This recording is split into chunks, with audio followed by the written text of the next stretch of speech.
Hello, and welcome to another episode of Ethics Express, Conflicts of Interest Explained in 5 Minutes or Less. I'm your host, Phil Weitzman, and here joining me today is Amber Gonzalez, a legal advice attorney for the Conflicts of Interest Board.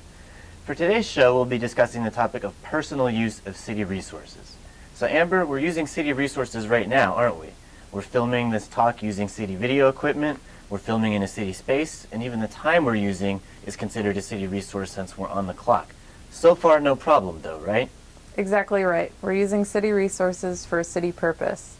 The conflicts of interest rules come in when city employees misuse city resources. Misuse city resources. So the issue would be if we do a bad job with this talk, we'll get in a lot of trouble with the Conflicts of Interest Board. No, well, maybe we'll get in trouble with our bosses, but we won't have committed a conflicts of interest violation. For that to occur, a public servant would have to use city resources for a non-city purpose. Like using this equipment to make cat videos.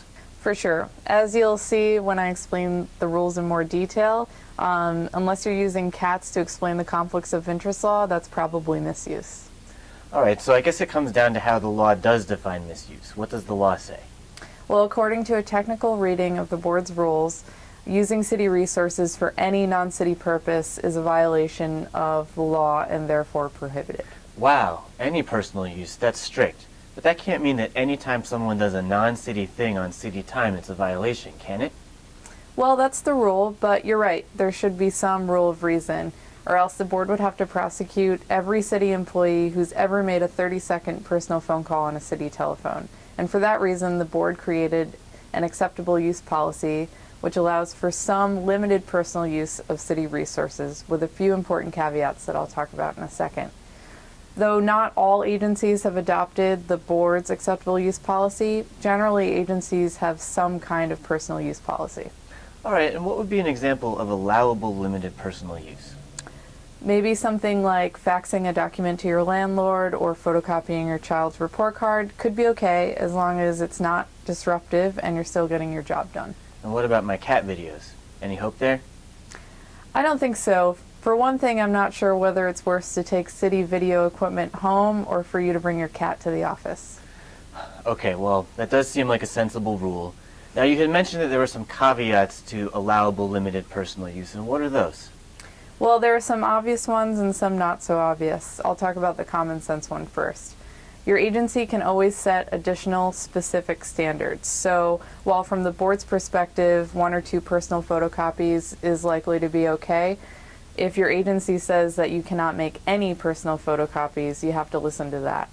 And along the same lines, you can't let it get excessive. So while from the board's perspective or according to your agency rules, 1 or 2 personal photocopies is okay, you can't make hundreds of photocopies of a personal document. Alright, so those caveats do seem obvious. Don't be excessive, listen to your agency's particular rules. What are some of the less obvious concerns? There are 2 types of use that are never okay, even in the smallest amounts, and those are use of city time or resources for political activities or outside money-making endeavors like a private practice or an outside business. While everyone understands that some limited personal use of city resources is likely to be appropriate, the taxpayers aren't providing us with city resources so that we can use them for these outside businesses. So when it comes to running your campaign for local office or drawing up the plans for your next small business, a single fax, photocopy, or phone call is an automatic violation of the conflicts of interest rules. And I imagine those activities tend to get out of control as well. Yeah, we'll see enforcement cases against city employees for using city resources for their outside activities. And it's never just a single phone call or a single photocopy. And I think that's because once you make that first phone call for your outside business, it gets easier to make the next one. And are there any examples of recent enforcement cases where people use city resources in an out-of-control way? Yeah. Recently, a city employee was fined for using a city computer to sell thousands of dollars worth of sneakers on eBay. In another case, a city employee was fined for using city time and resources to sell bootleg DVDs. I think the fact that these activities tend to get out of control reinforces that a zero-use rule is a good policy.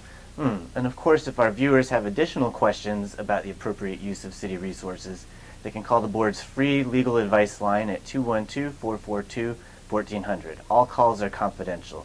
They can also visit the board's website at www.nyc.gov/ethics. Well, I think it's time to wrap up. Thanks for joining us, Amber. No problem, Phil. And this has been another episode of Ethics Express. We'll see you next time.